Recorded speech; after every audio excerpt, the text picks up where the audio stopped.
ইরানের সম্ভাব্য হামলার সময়সীমা স্থগিতের ঘোষণা বিশ্ব তেলের বাজারে স্বস্তি ফিরিয়েছে। মার্কিন প্রেসিডেন্ট ডোনাল্ড ট্রাম্পের ইরানের জ্বালানি অবকাঠামোতে আঘাত হানার পরিকল্পনা 10 দিন পিছিয়ে দেওয়ার কথা জানালে বিনিয়োগকারীদের মধ্যে তাৎক্ষণিক প্রতিক্রিয়া দেখা যায়। এর ফলে টানা কয়েকদিনের ঊর্ধ্বগতির পর আন্তর্জাতিক বাজারে তেলের দামে সাময়িক পতন নেমে আসে। শুক্রবার লেনদেনের শুরুতেই ব্রেন্ট ক্রুডের দাম প্রায় 1.5% কমে ব্যারেল প্রতি 93.07 ডলারে দাঁড়ায়।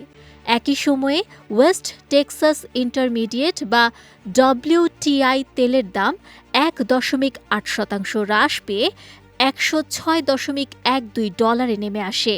তবে বিশ্লেষকরা বলছেন, এই পতন আগের দিনের বড় মূল্যবৃদ্ধিকে পুরোপুরি পুষিয়ে দিতে পারেনি।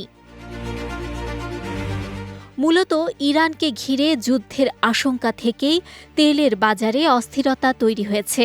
গত ফেব্রুয়ারির শেষ দিকে সামরিক উত্তেজনা শুরুর পর থেকে ব্রেন্ট প্রায় 50% এবং WTI প্রায় 40% বেড়েছে, যা বৈশ্বিক মুদ্রাস্ফীতির ঝুঁকি বাড়িয়েছে।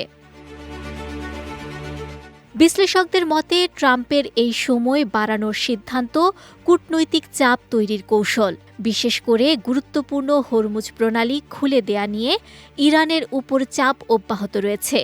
এই প্রণালী অবরুদ্ধ থাকলে বৈশ্বিক সরবরাহ বড় ধরনের ঝুঁকিতে পড়তে পারে।